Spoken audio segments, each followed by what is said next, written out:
Hello students, welcome to magnet brains. मैं Rupali Verma. Magnet brains आपके लिए 100% एजुकेशन फ्री लाता है। जितनी भी यहाँ पे एजुकेशन आपको दी जाती है 100% फ्री, यानी कि आपको कोई भी वीडियो देखने के लिए, कोई भी क्लास का, किसी भी सब्जेक्ट का आप देखना चाहें 100% फ्री है। और कंटेंट तो उम्दा क्वालिटी का रहता ही रहता है। तो जब अच्छा पढ़ेंगे तो अच्छे से एग्ज़ाम भी देंगे, और साथ ही जब 100% फ्री है तो इसका फ़ायदा उठाते रहिए। और साथ ही मैग्नेट ब्रेन्स आपके आने वाले सभी एग्ज़ाम्स या टेस्ट के लिए भी प्रिपरेशन कराता रहता है। जिस तरीके से आजकल हम करा रहे हैं वो है CUET की ई प्रिपरेशन, यानी कि कॉमन यूनिवर्सिटी एंट्रेंस टेस्ट जो आपका होने वाला है, इसकी प्रिपरेशन भी हम आपको करा रहे हैं। तो अब ये जो टेस्ट है इसमें हमारा जितने भी टॉपिक्स दिए थे हमने सभी आपको एक्सप्लेन कराए, प्लस साथ ही साथ हमने इसमें जो है हर टॉपिक के आपको अलग अलग से MCQs भी कराए। अब इसके अलावा और भी बहुत सारी चीज़ें बचती हैं, जैसे आपका प्रैक्टिस करना है। तो प्रैक्टिस के लिए भी आपको मॉक टेस्ट पेपर मैं करा रही हूँ, और आज भी हम हिंदी का मॉक टेस्ट पेपर लेकर आए हैं नंबर 21, यानी कि अभी तक 20 मॉक टेस्ट पेपर आपको हम करा चुके हैं और आज हम करा रहे हैं 21। तो फिर से प्रैक्टिस करेंगे, क्योंकि प्रैक्टिस ही आपको हर एक चीज़ बहुत ही परफेक्टली करने की जो है एक आदत पड़ा देगी। कैसे, देखिए, जब हमारा ये एक्चुअल में आपके सामने ये पेपर आएगा तो आप हर एक चीज़ को बहुत उम्दा तरीके से समझ चुके होंगे, तो फटफट आपको करने में आदत हो जाएगी।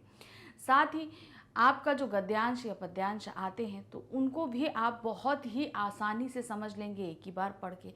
क्यों? क्योंकि देखिए इसमें समय कम है। आपको करने हैं टोटल 40 क्वेश्चन, यानी कि क्वेश्चन पेपर में आएंगे आपके पास 50 और करने हैं आपको 40 क्वेश्चंस। उसके लिए समय मिलेगा आपके पास 45 मिनट्स। अब 45 मिनट में 40 क्वेश्चन करना है, उसमें गद्यांश भी है, तो जाहिर सी बात है कि हमें जल्दी करनी पड़ेगी। तो वही चीज़ के लिए आप इसमें प्रैक्टिस करते रहोगे। अच्छा, तो यहाँ पर आप जितने भी क्वेश्चन कर रहे हैं, यानी कि अगर आपका एक आंसर सही है तो उसके लिए आपको 5 मार्क्स मिल रहे हैं, और सपोज़ आपने अगर कोई एक गलत कर दिया तो यहाँ पर माइनस मार्किंग है। जितने भी आप गलत करोगे उसका 1 मार्क आपका कटता जाएगा। इसलिए मार्क जितने भी आप आंसर मार्क करोगे बहुत ही सावधानी से करना, ताकि किसी भी तरह भी आप माइनस मार्किंग के अंतर्गत नहीं आएंगे। तो इस तरीके से आपके मार्क्स भी अच्छे बनेंगे। तो चलिए फिर से आज का प्रैक्टिस शुरू करते हैं। आज का हमारा मॉक टेस्ट पेपर है 21। तो कहाँ से शुरू हो रहा है ये? पर्ण का तद्भव शब्द क्या होता है? पर्ण एक तत्सम शब्द है, अर्थात संस्कृत से लिया गया शब्द है। तद्भव वो शब्द होते हैं जो संस्कृत से लिए तो जाते हैं मगर उनमें कुछ बदलाव कर दिया जाता है। तो पर्ण का तद्भव शब्द क्या होता है? पर्ण का तद्भव शब्द होता है पत्र। क्या होता है? पत्र। नेक्स्ट आते हैं, अंगीठी का तत्सम शब्द क्या होगा? अंगीठी एक तद्भव शब्द है। क्या है? तद्भव शब्द, यानी कि जो हमने संस्कृत से लिया है मगर बदलाव कर लिया है। अब इसी को संस्कृत में क्या कहते हैं? यानी कि तत्सम शब्द, यानी कि पूरा तरीके से संस्कृत में इसे हम क्या कहते हैं? अग्निका, अग्निष्टिका, अग्निष्टिका या अग्निष्टिकी। तो यहाँ पर जो सही है वो है आपका अग्निष्टिका। नेक्स्ट आते हैं, कवि बिहारी मुख्यतः किस रस के कवि हैं? कवि बिहारी जी जो हैं वो किस रस के कवि माने जाते हैं? करुण रस, वीर रस, भक्ति रस या श्रृंगार रस? तो ये माने जाते हैं श्रृंगार रस के कवि। नेक्स्ट है, निम्नलिखित में से कौन सा वाक्य शुद्ध है? अब हमारे सामने 4 वाक्य दिए गए हैं, अब इनमें हमें शुद्ध वाक्य को ढूंढना है। क्या है? रमेश की आंख से आंसू बह रहे थे। गुरुजी आप मेरी कुटिया में पधारे, मैं कृतकृत्य हुआ। सारा राज्य उसके लिए एक धाती थी। ये पेड़ पर एक चिड़िया बैठी थी जिसके सतरंगे पंख थे। तो अब यहाँ पर आप देखेंगे तो जो सही वाक्य है वो है आपका नंबर 3। कैसे है आपका, अभी हम बताते हैं। यहाँ पर सबसे पहले हम निकालते जाएंगे गलत। क्या है? रमेश की आंख से आंसू बह रहे थे। तो अब यहाँ पे आंख से ये आंसू बह रहे थे, आंखों से आंसू, एक आंख से नहीं बहेगा, दोनों से बहेंगे ना, तो उसकी आंखों से आंसू बह रहे थे, इसलिए गलत हो जाएगा। दूसरा, गुरुजी आप मेरी कुटिया में पधारे, मैं कृतकृत्य हो गया। तो अब यहाँ पर क्या होगा? कृतज्ञ हो गया। यहाँ पर कृतकृत्य जो है ये वर्ड गलत है। तो ये 2 गलत हो गए। तीसरा आते हैं, पेड़ पर एक चिड़िया बैठी है जिसके सतरंगे पंख हैं। तो अब यहाँ पर क्या है? पेड़ पर सतरंगी पंखों वाली एक चिड़िया बैठी है, ये होगा। अगर आप ऐसे भी लगाते हैं तो भी यहाँ पर होगा पेड़ पर चिड़िया बैठी है जिसके सतरंगे पंख हैं। या रंग बिरंगे पंख हैं, इस तरीके से हम बोल सकते हैं, क्योंकि हम वहाँ ये नहीं जा रहे हैं गिनने के लिए कि उसके रंग कितने हैं, सतरंगे, हम यहाँ पे बोलेंगे रंग बिरंगे पंख हैं। अब ये जो है सारा राज्य उसके लिए एक हाथी थी, ये एकदम सही वाक्य है। नेक्स्ट आते हैं, प्रश्न संख्या 5 से 8 तक के लिए हमारे पास कुछ निर्देश दिए हैं। क्या दिया है? निम्नलिखित प्रश्नों के लिए 6 अव्यवस्थित वाक्य खंड दिए गए हैं जिनका क्रमांक A, B, C, D, E और F है, लेकिन यह आवश्यक नहीं कि क्रम में हो। मतलब जो वाक्य दिए गए हैं हमारे पास ये क्रम में हो, ये आवश्यक नहीं है। इन्हें सही क्रम में व्यवस्थित कीजिए और इसकी व्यवस्था के अनुसार प्रश्नों के उत्तर दीजिए।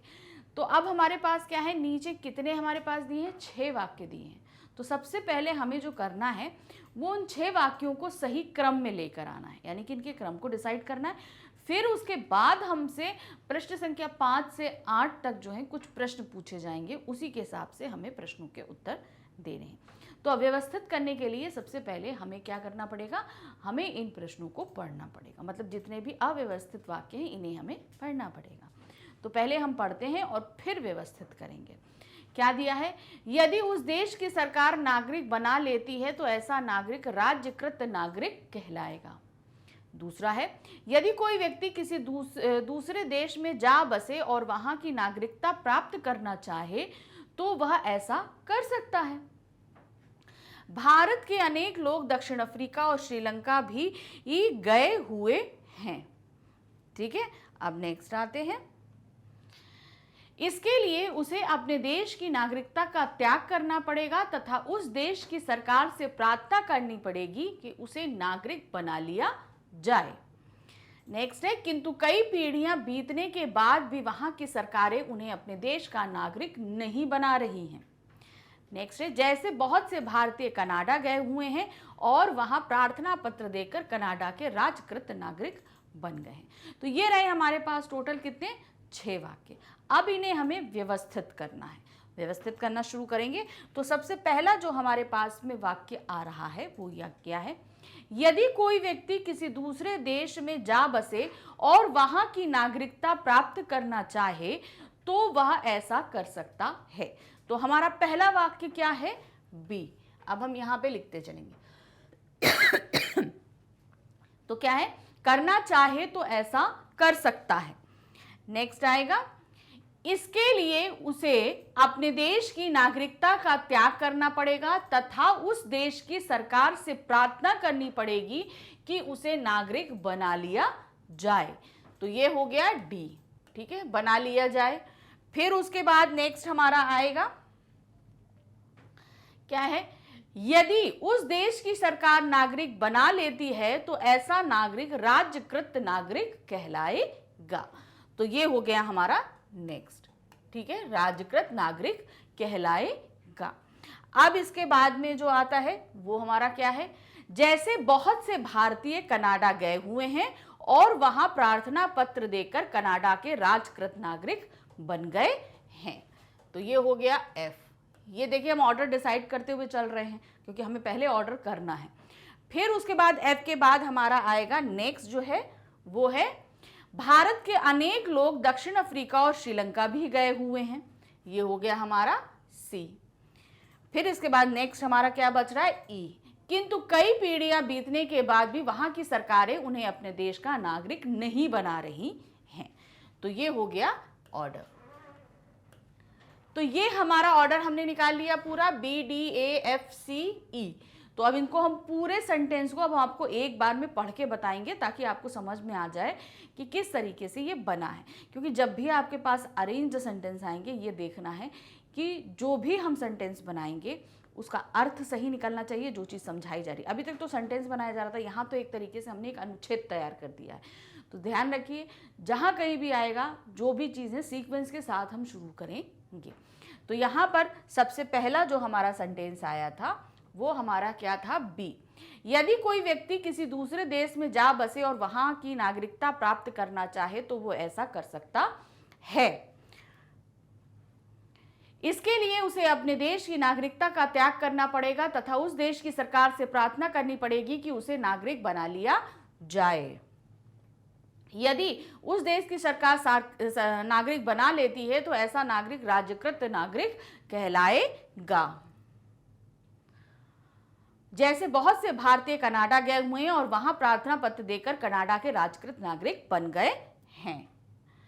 भारत के अनेक लोग दक्षिण अफ्रीका और श्रीलंका भी गए हुए हैं, किंतु कई पीढ़ियां बीतने के बाद भी वहां की सरकारें उन्हें अपने देश का नागरिक नहीं बना रही हैं। तो ये हमने सारे सेंटेंस अरेंज कर लिए। अब अरेंज करने के बाद हमारे पास प्रश्न आते हैं। देखिए प्रश्न क्या है, निम्नलिखित में से क्रम व्यवस्था का तीसरा वाक्य क्या है। तो अब पहला, दूसरा, तीसरा, तो ये हमारा तीसरा वाक्य है, तो तीसरा हमारा क्या होगा, ए। ठीक है, देखिए तीसरा हमारा कौन सा वाक्य निकला है, ए है।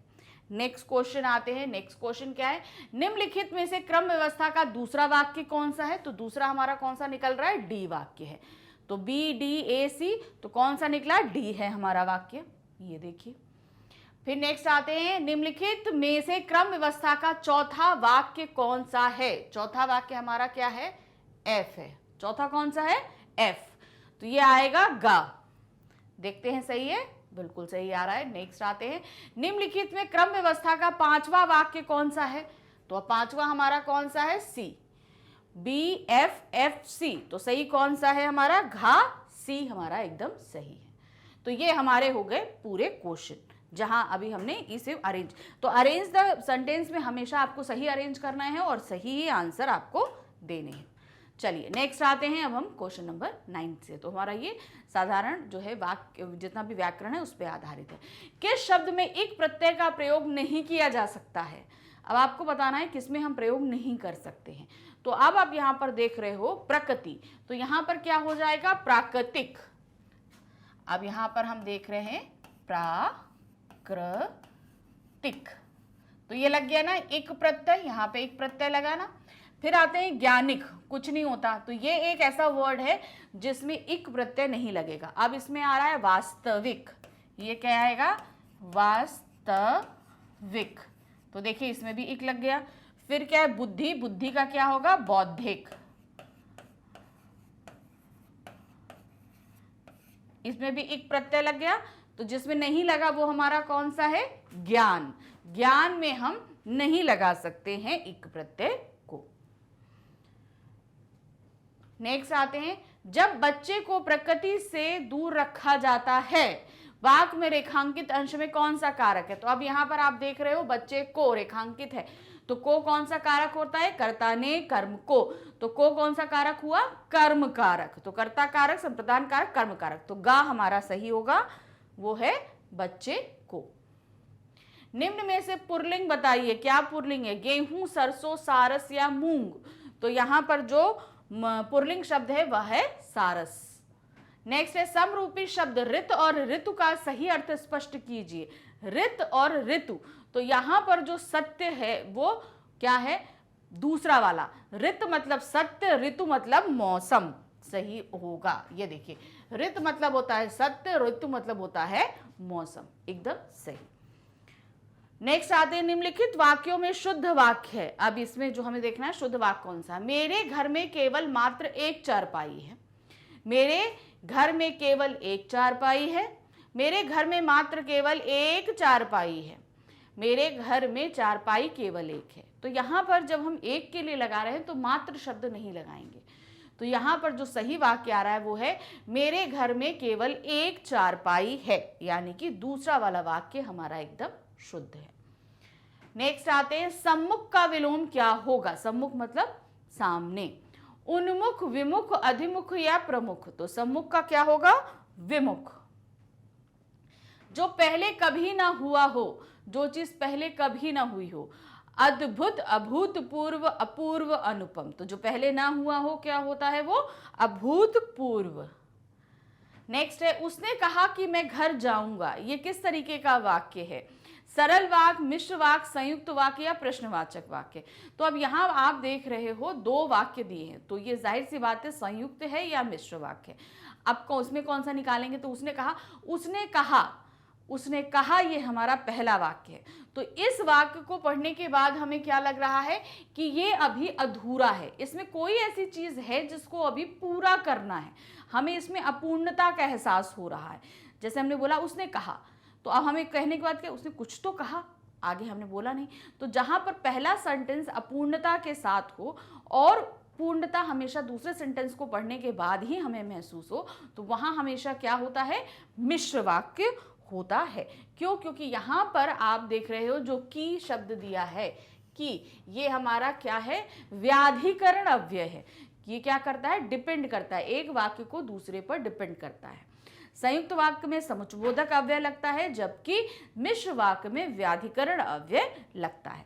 तो यहां पर ये क्या है, हमारा मिश्र वाक्य है। नेक्स्ट आते हैं, 4 वेदों को जानने के लिए उपयुक्त शब्द होगा। हमारा अनेक शब्दों के लिए एक शब्द है ये, 4 वेदों को जानने वाला कौन होता है, चतुर्वेदी, चतुर्दशी, चतुर्मुखी, द्विवेदी। तो 4 वेदों को जानने वाला चतुर्वेदी। नेक्स्ट है, समरूपी शब्द अवधि और अवधि का अर्थ क्या होगा।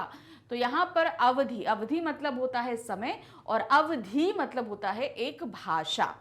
तो यहां पर पहली अवधि का है समय और दूसरा है अवधि की भाषा। तो सही हमारा हो रहा है यहां पर का। नेक्स्ट है, तुम्हारे आने से मेरा मन गदगद हो गया, वाक्य का शुद्ध रूप होगा। अब ये जो वाक्य हमें दिया है, इसका शुद्ध रूप हमें निकालना है, क्या होगा। तुम्हारे आने से मेरा मन गदगद हुआ, तुम्हारे आने से मैं गदगद हो गया, तुम्हारे आने से मैं मन से गदगद हो गया, तुम्हारे आने पर मैं मन से गदगद हो गया। अब देखिए, ये जो गदगद होने का जो भाव है ये मन में होता है, तो मन शब्द को लाना हमारे लिए जरूरी नहीं है। सिंपल क्या होगा, तुम्हारे आने से मैं गदगद हो गया। तो यहां पर जो है ये खा वाला जो वाक्य है ये एकदम सही आएगा। नेक्स्ट है, नमक का दरोगा प्रसिद्ध कहानी के कहानीकार हैं। ये कहानी जो लिखी है नमक का दरोगा, ये किसने लिखी है। अगर आप 11th में हम लोगों ने ये कहानी पढ़ी हुई है, तो कौन है इसके रचयिता, जयशंकर प्रसाद, मुंशी प्रेमचंद, रामचंद्र शुक्ल या यशपाल। तो इसे लिखा किसने है, इसे लिखा है मुंशी प्रेमचंद्र जी ने। नेक्स्ट है, मनुष्य ने अपनी बढ़ोतरी के लिए ईमानदार कोशिश की, वाक्य में रेखांकित किए गए विशेषण का उपभेद बताइए। तो सबसे पहले आपको ये पता है कि ये एक विशेषण है, ठीक है, ईमानदार। तो ईमानदार है, अब इसका हमें क्या बताना है, इसका उपभेद बताना है। अब विशेषण के भी कई भेद होते हैं, आपको पता है। तो इसमें कौन सा भेद होगा, गुण बोधक, अवस्था बोधक, स्थिति बोधक या दशा बोधक। तो यहाँ पर ईमानदार क्या है, वो गुण को दर्शा रहा है, इसलिए क्या होगा, गुण बोधक, जिसे हम बोलते हैं क्या, गुणवाचक विशेषण। नेक्स्ट है, परिपक्व की भाववाचक संज्ञा क्या होगी, परिपक्व। अब इसको हमें भाववाचक संज्ञा में बदलना है, तो क्या होगा, परिपूर्णता, परिपक्वता, परिपूर्ण, परिपक्वन। तो यहाँ पे क्या होगा, परिपक्व की भाववाचक संज्ञा होगी परिपक्वता। जैसे हम बोलते हैं ईमानदार विशेषण है, अब इसी को संज्ञा में बदलेंगे तो क्या हो जाएगा, भाववाचक, ईमानदारी, ठीक है ना। अब इसमें बच्चा है, बच्चा को हम अगर क्या करेंगे भाववाचक संज्ञा में, क्या हो जाएगा, बचपन, है ना। ममता, ममतत्व, तो ये सभी हमारे किस में आते हैं, भाव, फीलिंग में आते हैं। तो परिपक्व और क्या हो गया हमारा संज्ञा हो, अब परिपक्वता हमारा क्या हो जाएगा, भाववाचक संज्ञा। तो सही क्या है, परिपक्वता। नेक्स्ट है, निम्नलिखित में कौन सा शब्द सानिध्य का समानार्थक है। सानिध्य मतलब साथ, समानार्थक क्या होगा, समीपता, समर्पण, सन्निपात या सर्वाधिक। तो यहां पर सानिध्य का जो समानार्थी शब्द होगा वो है समीपता। सानिध्य मतलब साथ में, और समीपता मतलब भी हमारे पास में। तो यहां पर दोनों का ही अर्थ सेम है। निम्नलिखित में कौन सा देशज शब्द है। देशज मतलब क्या, हमारे देश से ही उपजा हुआ शब्द। नीति, खंगाल, जरूरत या संभवता। तो यहां पर जो हमारा देशज शब्द है, यानी कि हमारे देश में ही उपजा हुआ शब्द है, वो है खंगाल। नेक्स्ट है, जो धन को व्यर्थ ही खर्च करता हो, मतलब जिसको हम बोलते हैं बहुत ज्यादा फालतू में पैसे खर्च करना, तो वो उसके लिए क्या बोलेंगे, कृतज्ञ, अपव्ययी, अल्पव्ययी या अल्पज्ञ। तो यहां पर जो बहुत ज्यादा, व्यय मतलब क्या हुआ, खर्च करना। तो अब ज्यादा है और फालतू का कर रहा है, तो उसको हम क्या बोलेंगे, अपव्ययी। दिन और दीन का सही अर्थ भेद होगा। दिन का क्या मतलब हो जाता है, दिवस, और दीन मतलब होता है निर्धन। तो यहां सही क्या आ रहा है, दिन मतलब दिवस, दीन मतलब निर्धन, यानी कि का हमारा सही होना चाहिए। नेक्स्ट है, अब क्या है, अव्यव, अव्यव क्या है, व्यव, फिर है अव्यय, अव्यय और अव्यय। तो यहाँ इसका क्या मतलब होगा, अवयव मतलब होता है अंग, मतलब कोई चीज का अंग, और अव्यय मतलब होता है ये एक अविकारी शब्द है। तो यहाँ पर हमको यहाँ पर दिखाई दे रहा है खा वाला, अवयव मतलब अंग और अव्यय मतलब अविकारी शब्द, ये सही है, यानी कि हुआ खा हमारा सही। नेक्स्ट है रमेश शेर से डरकर भागा। इस वाक्य में कौन सा कारक है, कौन सा है, रमेश शेर से डरकर भागा। तो कारक तो हमें यहाँ दिखाई दे गया कि ये से है, तो अब ये कारक कौन सा है, देखिए से हमारे दो में लगते हैं, एक करण कारक में लगता है और दूसरा लगता है हमारा अपादान कारक में। अब इसमें क्या होता है, अपादान कारक में जो से लगता है उसकी पहचान होती है कोई चीज किसी से अलग हो रही है। अब वो डर के भागा है, यानी कि शेर से अलग हो रहा है, दूर हो रहा है, तो यहां पर हमारा कौन सा कारक होगा, अपादान कारक होगा। नेक्स्ट आते हैं, वह लड़की बहुत सुंदर है। इस वाक्य में वह शब्द है, अब यहां पर क्या है, वह।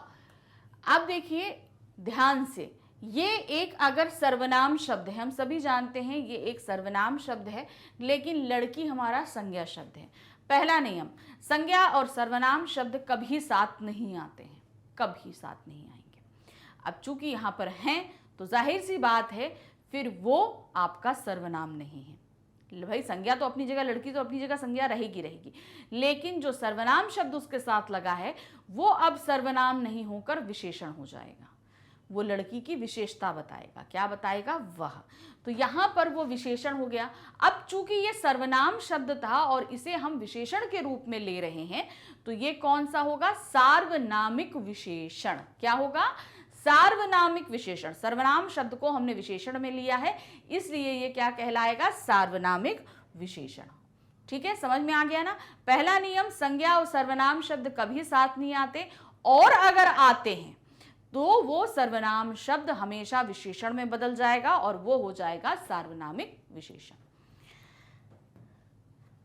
नेक्स्ट है, जीवन दायिनी का विलोम होगा। जीवन दायिनी मतलब जीवन देने वाली। अब इसका विलोम क्या होगा, अजीवन दायिनी, प्राणघातिनी, प्राणांतक वाहिनी, जीवन प्रदायिनी। तो जीवन दायिनी मतलब जीवन देने वाली हो गया, अब उसकी जगह होगा क्या, प्राणघातिनी, अर्थात प्राण लेने वाली, जीवन देने वाली और प्राण लेने वाली। तो जीवन दायिनी का विलोम हुआ प्राणघातिनी। नेक्स्ट है, औद्योगिक का मूल शब्द है। औद्योगिक शब्द का मूल शब्द क्या होगा, इसमें उपसर्ग लगा हुआ है, ठीक है, तो यहां पर क्या होगा, औद्योग, उद्योग, उद्योग या यौगिक। तो यहां पर औद्योगिक का जो मूल शब्द है वो है उद्योग। क्या है, उद्योग।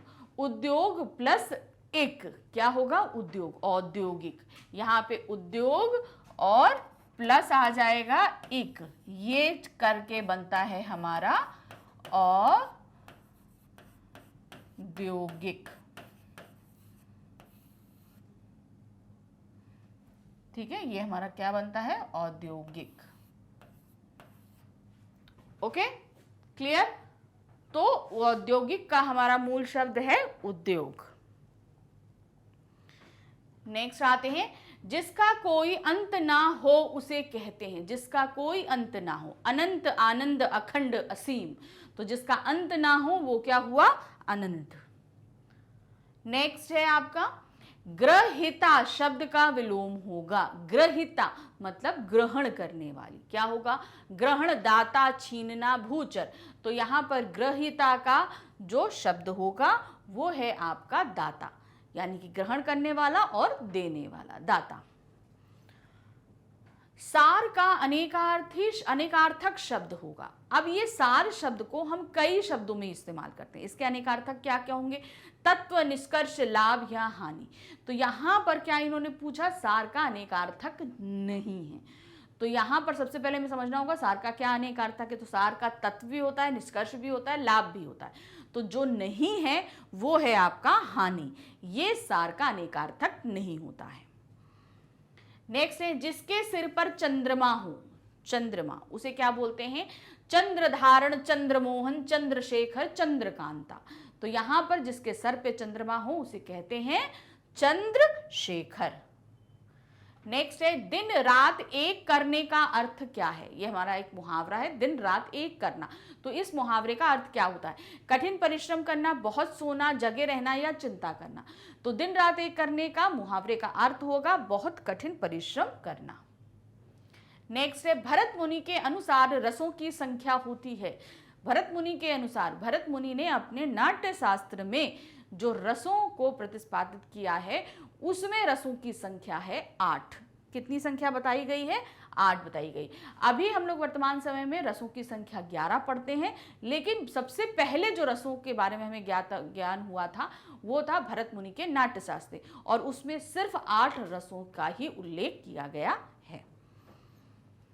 अब क्या है? प्रश्न संख्या 38 से 42 तक, 38 से 42 तक के लिए हमारे पास निर्देश क्या है? नीचे दिए गद्यांश को ध्यान पूर्वक पढ़िए और उस पर आधारित प्रश्नों के उत्तर दीजिए। हमारे पास क्या दिया गया? अब एक गद्यांश दिया है जिसे हम एक ही बार में पूरे सटीक तरीके से पढ़ेंगे, बिल्कुल भी कंफ्यूज नहीं होंगे, और फिर उसके बाद हम प्रश्न संख्या 38 से 42 तक के प्रश्नों के उत्तर इस गद्यांश के आधार पर देंगे। क्या दिया गया है? एक समय एक पश्चिमी वास्तुशिल्पी जो मसाज पर प्रौद्योगिकी के प्रभावों का अध्ययन करते थे भारत आए। विद्वान की विचारधारा यह थी कि भवन निर्माण में स्थानीय उपलब्ध साधनों का अधिक से अधिक तथा दूर से या विदेश से प्राप्त होने वाले उपयोग कम से कम उपयोग होना चाहिए। इससे समाज में गतिशीलता आएगी, उत्पादन में पूरे समाज की भी प्रतिभा का उपयोग होगा और रोजगार में स्थानीय लोगों को अधिक से अधिक हिस्सा मिलेगा। मतलब हम मकान निर्माण के लिए क्या करते हैं भाई, बाहर जहां मकान निर्माण वहां के स्थानीय लोगों से ही हमें जितना डोमेस्टिक हेल्प हो सके हमें लेनी चाहिए भाई, वहां पे जितना सामान उपलब्ध है वो, और साथ ही वहां उसको कंस्ट्रक्ट करने के लिए जितने भी लोग हैं वो वहीं से हमें लेने चाहिए। तो वहां के लोगों को रोजगार मिलेगा और हमें स्थानीय वास्तुशिल्प का भी पता चलेगा कि वहां पर कौन सा वास्तुशिल्प विकसित हो रहा है। हमारे पश्चिम प्रभावित वास्तुशिल्पी इस वास्तुशिल्पी से काफी हैरान हुए कि वह आधुनिक होकर भी ऐसी बातें करता है। उनमें से कुछ तो संशक हुए हो ना हो कि इसमें हमें पिछड़ा बनाए रखने की कोई चाल है। तो जब वो विदेशी वास्तुशिल्प आकर ये सारी बातें बता रहा था कि हमें स्थानीय हेल्प लेनी चाहिए, तो उन्हें लगा कि अरे ये विदेशी होता हुआ पश्चिम से आया हुआ व्यक्ति तब भी ऐसा कह रहा है, तो बड़े लोगों को ताज्जुब हुआ। उन्हें लगा कि ज़रूर इसका कोई ये हाथ है कि वो अपने देश की जो सभ्यता है वो हमें नहीं बताना चाहता और हमें पिछड़ा ही रखना चाहता है, इसलिए उसका ये विचार है। तो लोगों के अलग अलग विचार थे इस पर। अतिथि ने पाया कि वह अजनबियों के बीच में घिर गया। अतिथि मतलब जो विदेशी वास्तुशिल्प आया था, जबकि भारत जैसे ग्राम प्रधान समाज में उसके विचारों को सही ढंग से समझने लायक दिमाग होने चाहिए थे।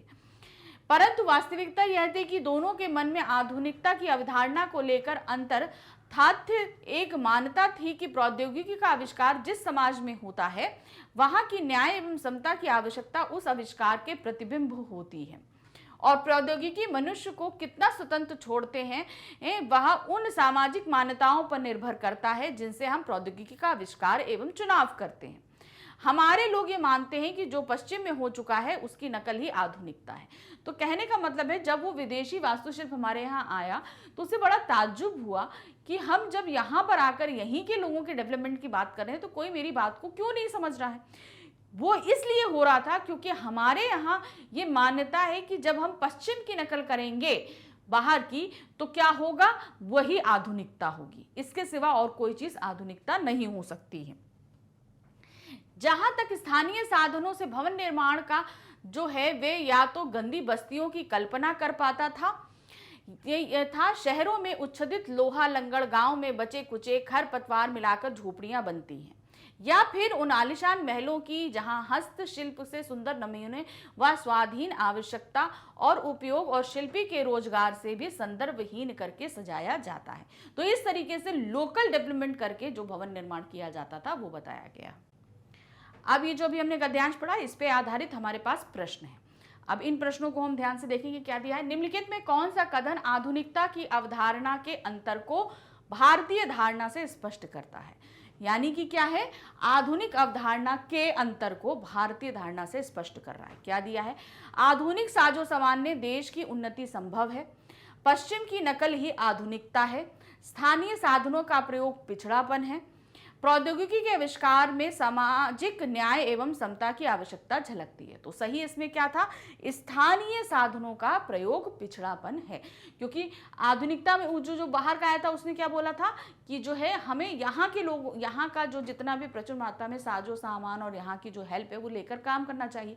लेकिन भारतीय अवधारणा क्या थी, उनकी अवधारणा थी कि हम अगर यहाँ के ही साधनों को करेंगे तो हम पिछड़े ही बने रहेंगे। ये हमें जो है चीज़ों को समझाना नहीं चाहता, बाहर पश्चिमी देशों की चीज़ों को नहीं करना चाहता और हमें पिछड़ा ही बनाए रखना चाहता है। गद्यांश के अनुसार पश्चिमी वास्तुशिल्पी भवन निर्माण में आधुनिक साधनों के उपयोग से अधिक किसके उपयोग पर लाभ बताते हैं। उन्होंने क्या बताया कि आधुनिक साधनों से कहीं अधिक किस चीज का उपयोग बिल्कुल सही है। क्या था वो, नवीन समाज का निर्माण, भारतीय वस्तुकला का निखार, विदेशी मुद्रा की बचत, उपलब्ध प्रतिभा का उपयोग।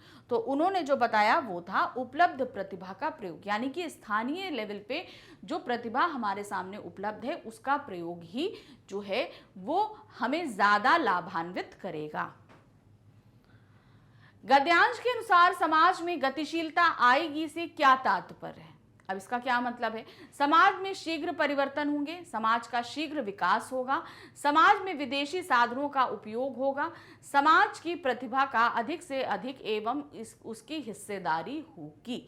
तो यहाँ पर जो सही है वो है आपका लास्ट, यानी कि यहाँ पर समाज में गतिशीलता आएगा, तात्पर्य है कि समाज की प्रतिभा का अधिक से अधिक एवं उसकी हिस्सेदारी बढ़ेगी, तभी तो गतिशीलता आएगी, तभी समाज आगे डेवलप करेगा। गद्यांश के आधार पर कौन सा कथन सत्य है। अब हमें बताना है, यहाँ पर कई सारे कथन दिए हैं, इस पूरे गद्यांश के हिसाब से कौन सा कथन सत्य है। क्या दिया है, स्थानीय साधनों के उपयोग से समाज में अधिक गतिशीलता आएगी, विदेशी सामान के इस्तेमाल पर अधिक बल दिया गया है। बिल्कुल नहीं, ऐसा तो नहीं बोला गया है। स्थानीय साधनों के प्रयोग से विकास की गति रुक जाएगी, ये भी नहीं बताया गया है। पश्चिम की नकल से देश में उन्नति संभव है, ये भी नहीं बताया गया। तो सही हमारा क्या है, पहला वाला। क्या दिया है, स्थानीय साधनों के उपयोग से समाज में अधिक गतिशीलता आएगी, जितने भी स्थानीय मटेरियल उपलब्ध है हमें उन्हीं का इस्तेमाल करना है। नेक्स्ट है क्वेश्चन, गद्यांश अनुसार भारतीय लोग किन बातों को आधुनिकता मानते हैं। भारतीय लोग किसको आधुनिकता मानते हैं, स्वदेश निर्मित सामान के प्रयोग को, पश्चिम की अंधाधुंध नकल को, महंगे सामान के प्रयोग को, स्थानीय साधनों के प्रयोग से। तो उनको किस चीज को आधुनिकता मानते हैं भारतीय लोग, वो मानते हैं पश्चिम की अंधाधुंध नकल को आधुनिकता मानते हैं। तो ये हो गया हमारा गद्यांश। अब नेक्स्ट आते हैं हम, क्या दिया गया है, नेक्स्ट क्वेश्चन है 43 पे, इस गद्यांश के माध्यम से लेखक पश्चिमी शिल्पी की किस अवधारणा को प्रचारित करते हैं। अर्थात जो पश्चिमी शिल्पी था, जो आया था हमारे देश में, उसकी क्या अवधारणा थी, उसे कैसे स्पष्ट करेंगे। वास्तुशिल्पी में महंगे से महंगा सामान प्रयुक्त होना चाहिए, यानी कि जब भवन निर्माण हो तो उसमें महंगे से महंगा सामान हमें इस्तेमाल करना चाहिए। स्थानीय उपलब्ध साधनों का भवन निर्माण में अधिकाधिक उपयोग करना चाहिए, जो स्थानीय साधन उपलब्ध है उनका अधिक उपयोग करना चाहिए। पश्चिम देशों की प्रगति का अंधा अनुकरण करना चाहिए, यानी पश्चिम के देशों का हमें जितना भी हो सके उतनी नकल करनी चाहिए। पाश्चात्य देश भारत को पिछड़ापन बनाए रखना चाहते हैं, जो पश्चिमी देश है वो भारत को पिछड़ा बना के रखना चाहते हैं। तो यहाँ पर जो पश्चिमी शिल्पी की जो अवधारणा थी वो क्या है, वो है स्थानीय उपलब्ध साधनों का भवन निर्माण में अधिकाधिक प्रयोग करना चाहिए। नेक्स्ट आते हैं अब हम बहुविकल्पीय प्रश्न पे, अर्थात हमारे पास जितने प्रश्न उपलब्ध हैं, अब बचे जो अभी तक गद्यांश वाले कर लिए, अब उन पर क्या दिया है, 44 से 50 तक के हमारे पास प्रश्न हैं। क्या है प्रश्न, चलिए देखते हैं। नीचे दिया गया प्रत्येक वाक्य 4 भागों में बांटा गया है, जिन्हें A, B, C, D विकल्प दिए गए हैं। आपको ये देखना है कि वाक्य के किसी भाग में व्याकरण, भाषा, वर्तनी शब्दों के गलत प्रयोग या इसी तरह की कोई त्रुटि तो नहीं है। त्रुटि अगर होगी तो वाक्य के किसी एक भाग में होगी, उस भाग का क्रमांक ही उत्तर है। यदि वाक्य त्रुटि रहित है तो उत्तर ई अर्थात त्रुटि रहित दीजिए। अब हमारे सामने क्या होगा, एक सेंटेंस दिया होगा, उस सेंटेंस को हमारे पास 4 भागों में बांट दिया गया और हर भाग को एक नंबर दे दिया, मतलब अल्फाबेट दे दिया गया, A, B, C, D, चारों भागों को।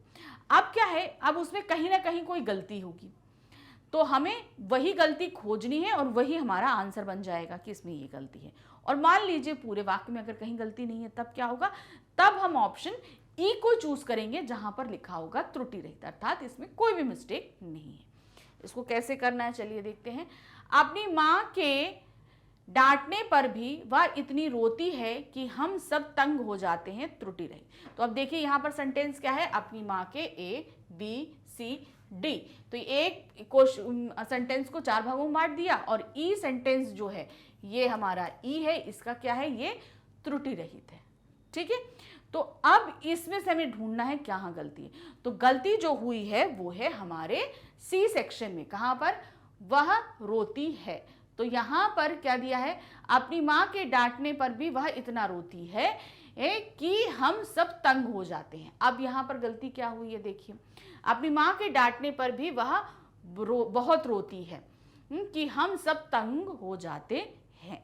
तो यहां पर गलती क्या है, इतना, अपनी माँ के डांटने पर भी वह बहुत रोती है कि हम सब तंग हो जाते। इतना रोती है यहाँ पे नहीं आएगा, यहाँ पर क्या आएगा, बहुत रोती है। तो सी हमारा सही होगा। नेक्स्ट आते हैं, क्या दिया, अगर अनुराधा को मुझसे बात नहीं करना था तो वह मेरे यहाँ आई ही क्यों, त्रुटि रहित। तो अब यहाँ पर क्या है, अगर अनुराधा को मुझसे बात नहीं करनी थी, यहाँ पर क्या आएगा, नहीं करनी थी, तो वह मेरे यहाँ आई ही क्यों। तो त्रुटि कहाँ है, यहाँ पर बी में गलती है। देखिए बी में हमारा गलती आ जाएगी। नेक्स्ट है क्वेश्चन, पेरिस समझौते को विश्व बिरादरी का एक ऐतिहासिक पहल के तौर पर प्रचारित किया गया, त्रुटि रहित। तो क्या होगा, पेरिस समझौते को विश्व बिरादरी में एक ऐतिहासिक पहल के तौर पर प्रस्तुत किया गया। तो बी में क्या है, विश्व बिरादरी में एक, का नहीं होगा, क्या होगा, में एक ऐतिहासिक पहल के तौर पर प्रचारित किया गया था। नेक्स्ट है, स्कूलों में संसाधनों की कमी, शिक्षा के प्रति माता पिता ने उदासीनता, पाठ्यक्रम के स्तर आदि के बारे में सोच सोचकर बड़ी निराशा होती है, त्रुटि रहित। तो अब यहाँ पर क्या होगा, स्कूलों में संसाधनों की कमी, शिक्षा के प्रति माता पिता की उदासीनता, यहाँ ने नहीं होगा, क्या होगा, की उदासीनता। तो त्रुटि कहाँ आई, हमारे बी में आई। यहाँ पर क्या होगा, माता पिता की उदासीनता, पाठ्यक्रम के स्तर आदि के बारे में सोच सोचकर बड़ी निराशा होती है। नेक्स्ट है, भूकंप के जबरदस्त झटके लगने से जान माल का नुकसान तो हुआ ही, बच्चों के मन से हमेशा के लिए डर बैठ गया। तो अब यहाँ क्या होगा, बच्चों के मन में, से नहीं होगा, क्या होगा, मन में हमेशा के लिए डर बैठ गया। तो गलती हमारी आ रही है सी पार्ट में, क्या होगा, भूकंप के जबरदस्त झटके लगने से जान माल का नुकसान तो हुआ ही, बच्चों के मन में हमेशा के लिए डर बैठ गया। नेक्स्ट आता है, हमारे समाज में भ्रष्टाचार का सफाया तभी हो सकता है जब प्रत्येक यह ठान ले कि किसी भी व्यक्ति को ना घूस देनी है और है ना तो लेनी है। तो यहाँ पर जो है, ना तो घूस देनी ही है और ना ही लेनी है। तो डी सेक्शन में गलती हो रही है। क्या होगा यहाँ पर, ना तो, हमारे समाज में भ्रष्टाचार का सफाया तभी हो सकता है जब प्रत्येक यह ठान ले कि हमें किसी भी व्यक्ति को ना घूस तो देनी ही है और ना तो लेनी है। तो दोनों जगह आएगा, ना तो लेनी है और ना ही देनी है। नेक्स्ट क्वेश्चन है, यह तय है कि साधारणतम नागरिक अपने अधिकारों और कर्तव्यों के प्रति जितना जागरूक होगा, समाज में परिवर्तन उतनी ही तेजी से आएगा। फिर से पढ़ते हैं, हमें अभी यहाँ मिस्टेक नहीं दिखी है।